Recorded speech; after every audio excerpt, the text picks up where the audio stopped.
Okay, good afternoon, everyone. Good afternoon. Energy for math na yata ang class capture natin. Yes, ma'am. So, ako pa natin ito ang kapag masakwan. Masugahan pa natin kay this is our topic, which is very interesting. So, we'll be talking about electromagnetic spectrum. But before that, we will start. So, this is the video of anything about it. Okay. Then the father has thank you for the right and this day as we go on our lessons. Help us to understand how to keep because we learn in this time, the Holy Spirit, lead us and guide us, and bless our teachers and us the word. We see us in Jesus Christ, our Lord and Savior. Amen. Amen. Can you please welcome Mrs. Children and your board and please settle down. So before that, we will have our attendance. Mr. Balian, Mr. Vistal, Absent, ma'am. So absent, no? Yes. Ashamed because next week we will be having our final exam. So anyway, can anyone give us a review about what we discussed last meeting? Okay, Mr. Balian. Last meeting always we discussed the solar eclipse, which is they are the planetary clockwise, which is the solar and lunar eclipse. Thank you. So from earth science, from astronomy to physics, which is very valuable. So we will having a very small short activity. So we'll be looking into two groups that I will give you a features. That you'll be writing your answers. So mabasbasahin siya guys. So group 1 and group 2. So when you settle down, so we will begin our activity, which is called Wizard B. So is everyone ready? Yes, ma'am. Okay, first question. Pay attention please. Ma'am.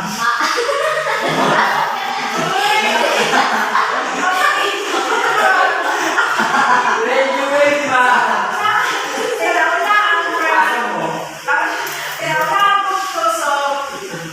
Let's see if Tama already waves one answer natin. Okay, ready waves, so very good. Group 2. So you have 1 point. So question number 2. So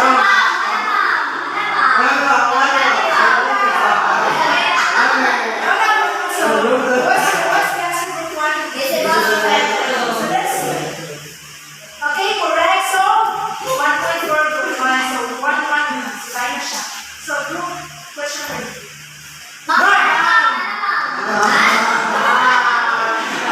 I think that's happening. Sige, kawalay na. So 2-2. Very good outcome. Okay, alright. Question number 4. Okay, now na ha. Now na ha, group 1. So, bibigay na lang kung tama ba. Okay, correct. Wala to score 3-2. ma'am. So, kita yung last question, we already had tie break. I already have one. Isa yung isa yung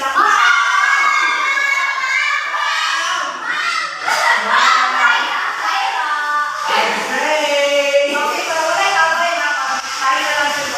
Tayo na 3. Ma'am. Basta tayo mo, so I will give you the prizes later.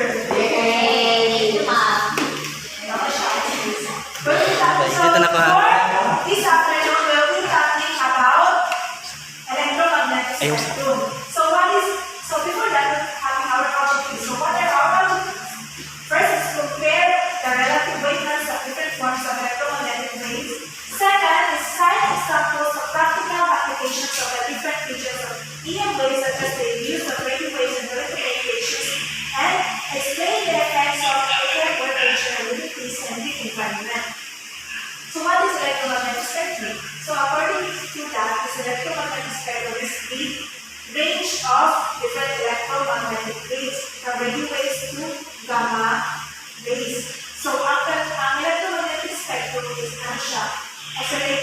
calculation sa electric and magnetic fields. So how it differs from mechanical waves? Diba, ang mechanical waves ay hindi makagagal o vacuum, tapos kailangan siya o medium to travel. Which is ang electromagnetic spectrum ay kailangan o medium to travel o vacuum. So sa vacuum, diba, una ang empty space kami naman area siya mawalay matter. Sa Quran ay outer space and translation. So, mga graph na po. Nauna dyan, radio waves to microwaves, infrared, visible, ultraviolet, X-rays, and gamma. So, ano yan? Frequencies and wavelengths. So, nakita ninyo, ang pinakataas ng frequencies ay gamma rays. Kung siya ang pinakataas ng wavelength. Tapos, ang pinakapumong frequency, o po yung pinakataas ng wavelength, which is radio waves. So, ang ina-encourage ito po i-familiarize or memorize na masunod. Kung kaya ninyo i-memorize nyo ang frequency of wavelength, magamit ninyo mag-encourage yung mag-take mo size rated courses. Kahit sabi mo, i-memorize ang one frequencies of wavelength, wala nasa sa urang knowledge ako. So, I will be showing you a video, very short video lang siya. Kaya, pay attention to it, not to ask some questions after. What are all these activities like?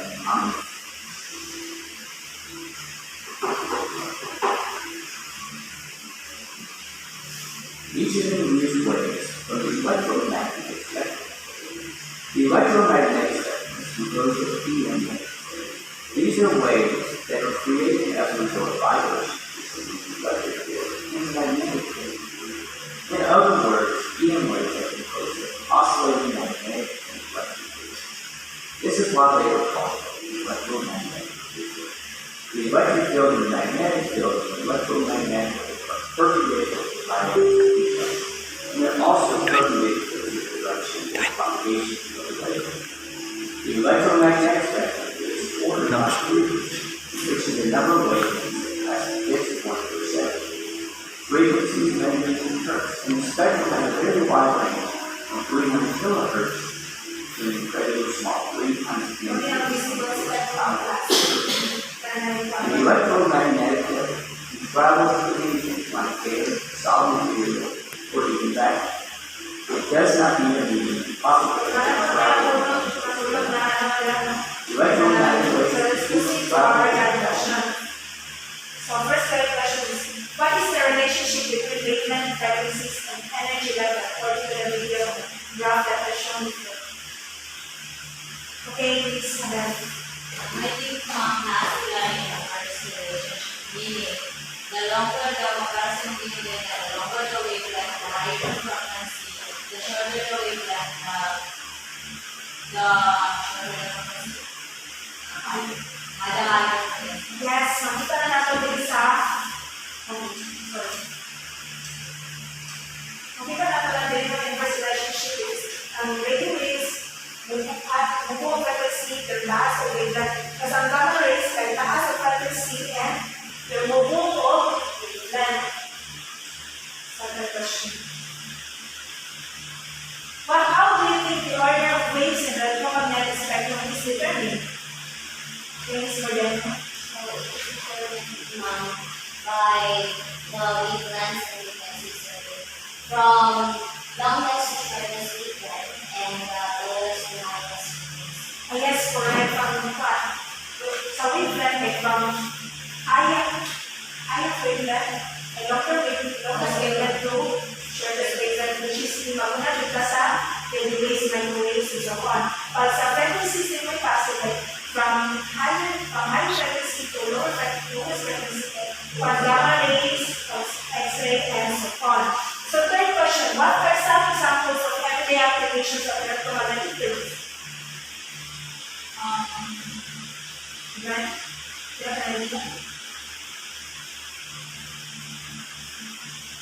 Okay, well, no idea, no? So, ako na makatawag example ka na. One, ultraviolet rays. Diba, invisible siya. Pero magamit na siya sa photosynthesis of plants. Tapos magamit ko na sa ano na ito. Kaya sa vitamin B7 activities. So, mga siya, ilan yung kasi. So, then we have activities kung bagay tayo. I will give you a set of different features of different things. I-base ninyo sa corresponding niya na gradation. So, okay lang magkaman yung guys, kaya wala pa ako natin mag-apple mo. Okay, ayaw yung apple.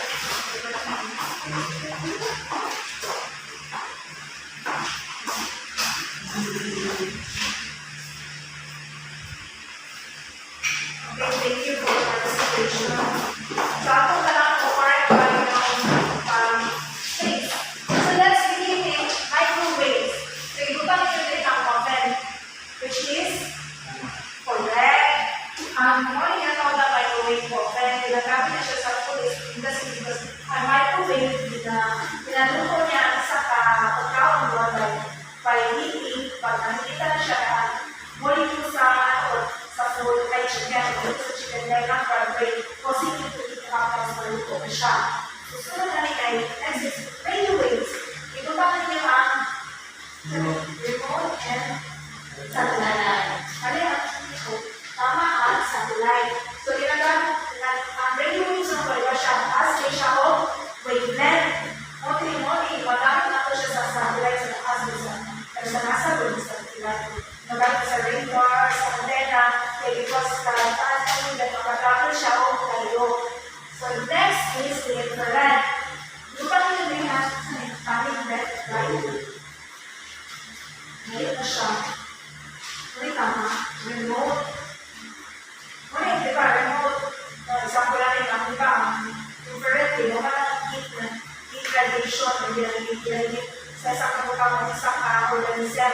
So, kini tayo example mo, remote na yun mo, tapos, paano siya, na siya heat to the pag-resudya, sila, wala din. Wala na ang infrared. Infrared, ginagamit na natin, because wala yung sheet test, na easiest na ma-produce sa radiation. Second is ultraviolet. Ito natin ito yung radiotherapy, which is from correct is the Patiopolis, planning dead. Muna ka naman, muna ginagamit ang pagkain mo. So, nagpapalitan ka lang sa katao sa exposure sa ultraviolet. That's because sa atong skin, pinahay melamine, di ba, muna mag-protect sa ultraviolet. O muna nag-aatal sa atong pigment. Tapos kung nahay, nakuha ng atong skin o ultraviolet, mag-produce pa o dagdag na melamine para mag-protect sa tuwa mo na magkain pa. Kaya kung magdagdag na melamine, mas darker ang atong skin. So, next is gamma rays. So, mag-protect siya. Kung kapag mo sa name, radiotherapy, may ganito ka radiotherapy, pangpatay o kansultaso, sulod, iba ang tao sa sulod. Tapos, hindi lang sa sulod, hindi siya ang gamma radiation. Mga gamma radiation, hindi na sobrang nakakuha ng kasi wala yung magpatay sa cancer cells. So, let's not just do that, na kung ano siya. So, let's let it go lesson forward. So, ang radio waves ay electromagnetic spectral waves on the things and the environment. Ang radio waves ay, what can siya, di ba siya yung pinaka-lowest of the system. Ito siya gusto ko epekto kung exposed ka. So, mauna ka na maka-epekto na sa tuwa ka sa maka-burn, makasunog, maka-itaw sa mga tissues po. Tayo, mag-grabe ang exposure. Kung makakapot ka ng pagketa, hindi po ka mag-ulit. Para siguro. So, next is microwaves. Ginagamit sa pag-luto. Pero, at less RNA waves, kung hindi siya kung repressible, hindi siya maka-damage. Pero, pasundahan mo o exposure, kung hindi na damage na yung tissue. Kung makaposto siya sa burn.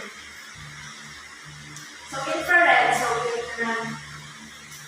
ginagamit siya sa thermal imaging as well as dagat siya gamit. Tapos, di ba ang infrared, kaya mga ilatawag ng heat radiation. So, dagat mga buka na naka-heat na naka-form heat,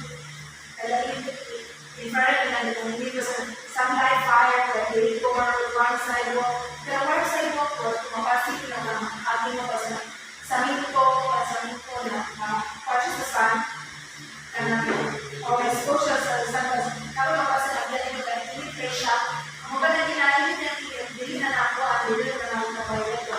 visible light, infrared, ano siya. Same for the fire. Ang ginamit na dun sa fire.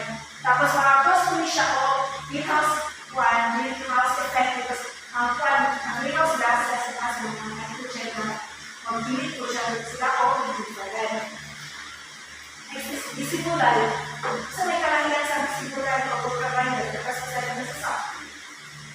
So no idea. Mas harmful.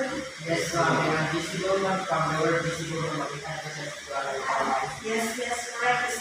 Isabel. Kaya visible light, kaya sa ultraviolet. Ang visible light, of course, makita na siya kasi na there you go. Visible light na siya. Suba. Yung lang sa bubbles, yung light sa bubbles, pero wala yung ultraviolet. Kaya magamit ko siya at gusto photosynthesis ko sa class. Pero syempre, ikat na isa sa sun. Mas mag-convert at light energy to pagkakos sa pagkakos sa light. So, next is the ultraviolet. So, ang butang dili kay UV is an environmental human carcinogen, di ba? Ang UV. Kasi sa ano po na siya ilang, describe rin siya as environmental human carcinogen. Yes, mga cause siya for skin cancer, grabe yung exposure. Yan, napo nila po it's the most prominent and universal cancer-causing agent in our environment. Why is that? Di ba rin na makawang minamahayos? Kasi di ba naman na ito na most prominent.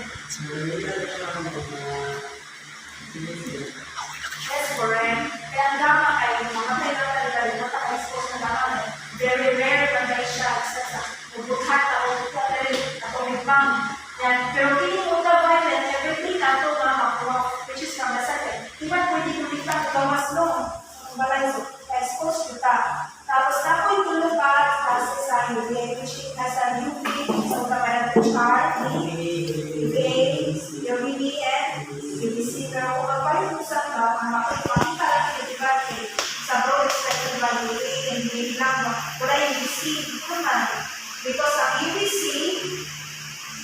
ma-filter out siya sa ozone layer, hindi siya kaabot dili sa surface. Ang makaabot lang ang UVA o UVB. Kaya yung UVA, UVB, wala yung makapasok. Kuhaan ng tanks, sa skin tanks, sunburn, o kuhaan lang na sa kanang skin cancer. So, X-rays, more than di ba, very familiar ang tanan natin ay mag-hospital na yung X-ray na kung may sakit. Nagamit ko siya na makita ang surface ng lawas. So, naipagpapag rin na represent shadows. Pero, kung na kung mabay siya kung ano, mas maklaro ang grupo kaysa sa skin issues. Pero, mas isa naman ito Yes, correct. Sa makita sa exam goals, mas denser siya kaysa sa issues o na mas dark na shadows. Pero nakakot ako din na too much exposure sa X-ray ay mga cause of cancer. High practice, high practice naman siya. Second protocol na siya ayos. So next is the gamma rays. Muna yung nagka-highest of frequency and the most carcinogenic. Kaya mga cause ay siya po ang disease sa skin, blood, eyes, colors, and glasses, blood, mga expose ko sa too much disease. Pero ang nais na hindi siya natuloy siya na-expose na rin po kayo dito. One lang, kanang sa, ano ba yun, kanang sa photoelectric effect, kanang, kasi nang, lighting yun, bigla, so kaya ang lahat ay mag-induce siya gamma radiation. Tapos ang quadcode na atomic bomb, nuclear bomb, pumuputo. Hindi ka makulang nuclear bomb. Pumuputo na ka ng radiation kung ang grabe na kasi sa Japan, o ka ng radiation gamma rays, mo lang ako kung nagyan kasi sila sakit. So ang bulos na sa gamma rays sa atong kuwan, sa kuwan, kinagamit siya sa radiotherapy. Sa medicine kasi na nila, pamatay o basta sa gusto na siya kung disease na kung pwede ko siya sa sterilization, pagpatay o germs na disinfection. So, guide questions. So, manang tanong, very short na active. This is very understandable. So, first question, what EM wave is the most dangerous? what makes it dangerous? Can you please Caminero? I think most leaders is the gamma ray. Aside sa kanang hayag yung frequency, mga penetrate po siya sa tissue and nag-trace daw ng carcinogen. That's correct. Yung gamma rays, yun ang pinaka-carcinogenic o pinaka-dangerous na yun. Siya yung pinaka-high of vitamin C. So, second question, what makes PM waves useful? Okay, Mr. Ruben. I think magnetic waves nowadays useful to like for example sa mga activity maglagay tayo ito sa X-rays o sa gamma rays pwede siya magamit sa X-ray and aside from that sa microwaves pwede siya magamit sa looking then sa visible light ito mataas na po si hours lang. Is correct. Dapat tulog ang electromagnetic spectrum sa para din natin siya makita. So the third question is, how can we mitigate the negative effects of PM spectrum on living in the environment? Can you see that? I think wala man yung negative effects sa surroundings. Pero, pag masublaan or kanang overexposure with so kana siya, is makakos na yung para sa drug. So the best way para mag-mitigate nato ang negative effects is to prevent overexposure and also the proper ethical usage of different regulations. Yes, correct. Okay, wala ka siya yung negative effects sa tuwa. Nag-step sa visible o sa ultraviolet, kapag sa tama, expose sa kadalanan sa waves. Tapos kailangan na ito sa ethical usage doon, kasalanan ka ng atomic bomb, ilabas sa atomic bomb, kapag ma-expose sa ultraviolet sa tiyan. So, para ma-prevent na ito, mag-negative effects sa quantum spectrum wave, radiation wave, na ito ethical usage and dito na overexposed. So, that concludes our proper lesson. We will be having a quiz, which is very short. We will need one full sheet paper. 5 items na instructions. So, let's begin number 1. Which cover next time we will do? Okay, number 5. Which cover is called tradition. Okay, last week, ako nagbahan ng buwan. Check.